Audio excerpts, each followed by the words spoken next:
क्या जगदीप धनखड़ अब बीजेपी की पोल खोलने वाले हैं? क्या सत्यपाल मलिक की तरह धनखड़ भी अब बीजेपी में उनके साथ हुए बर्ताव का सच बताने वाले हैं? आखिर जगदीप धनखड़ ने आधिकारिक आवाज छोड़कर क्या संदेश दिया? ये तमाम सवाल तब उठने शुरू हुए जब सोमवार को जगदीप धनखड़ ने अपना आधिकारिक आवास छोड़ दिया और किसी भी सरकारी आवास में शिफ्ट नहीं हुए।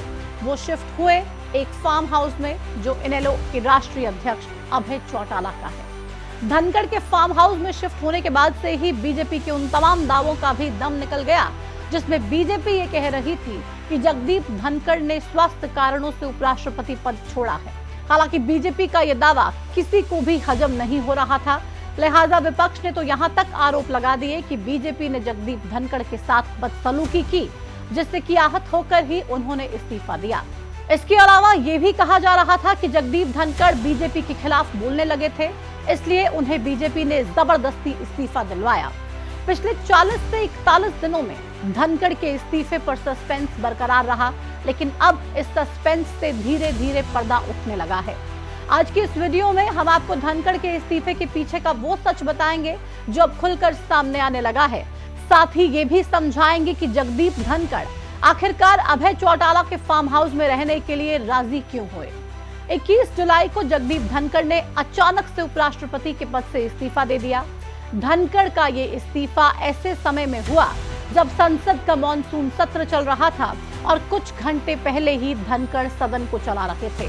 धनखड़ ने अपने इस्तीफे के पीछे की वजह स्वास्थ्य कारणों को बताया, लेकिन सवाल उठे कि जब कुछ घंटे पहले तक वो पूरी तरह से स्वस्थ थे और सदन भी चला रहे थे, तो अचानक से उनका स्वास्थ्य कैसे खराब हो गया।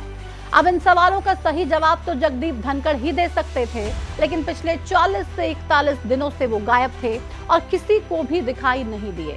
इस बीच विपक्षी नेताओं ने आरोप लगाया कि बीजेपी ने जगदीप धनखड़ को उपराष्ट्रपति भवन से ही हाउस अरेस्ट कर लिया है। अब विपक्ष के इन आरोपों को बल तब मिलता है जब 1 सितंबर को अचानक से ये खबर आती है कि जगदीप धनखड़ अब उपराष्ट्रपति भवन छोड़कर एक फार्म हाउस में रहने के लिए चले गए हैं। सवाल ये उठता है कि ये फार्म हाउस आखिर क्या है।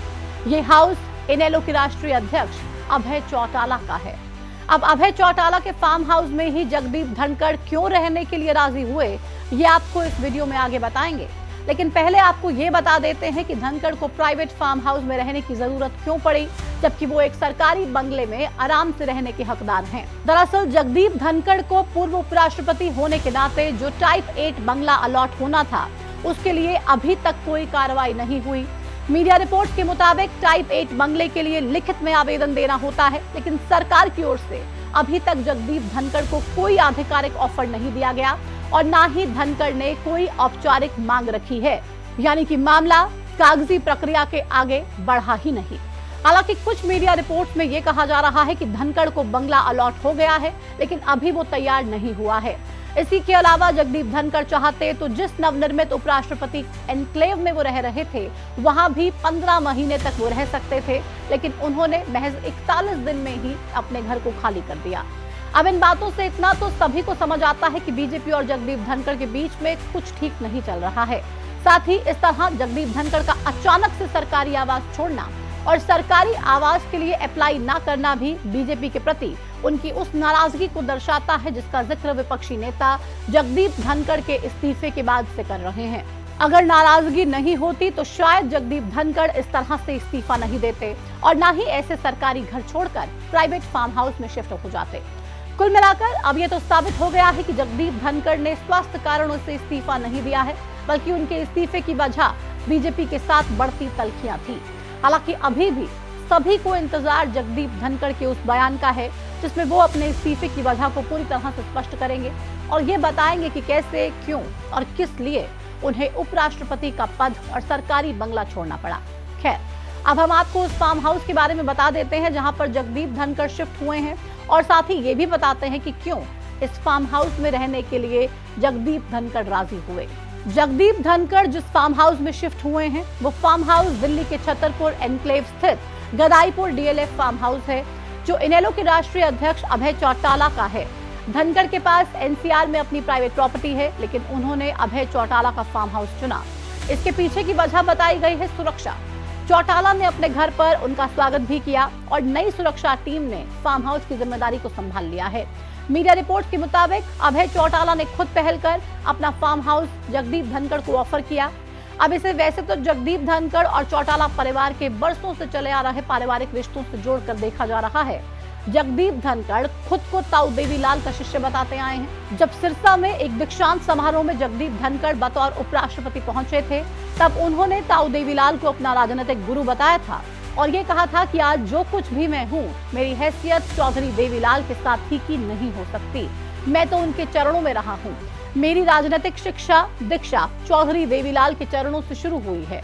वहीं बताया जाता है कि चौटाला परिवार से जगदीप धनखड़ का रिश्ता आज का नहीं बल्कि 38 साल पुराना है। ताऊ देवीलाल ने ही जगदीप धनखड़ को राजनीति में एंट्री करवाई थी और उन्हें पहली बार सांसद का चुनाव भी लड़वाया था। 1989 में ताऊ देवीलाल के कहने पर ही जगदीप धनखड़ ने राजस्थान के झुंझुनू से लोकसभा का चुनाव लड़ा और जीते। यहाँ से उनका सियासी सफर शुरू हुआ। इसलिए आज भी जगदीप धनखड़ चौटाला परिवार के बेहद करीबी हैं।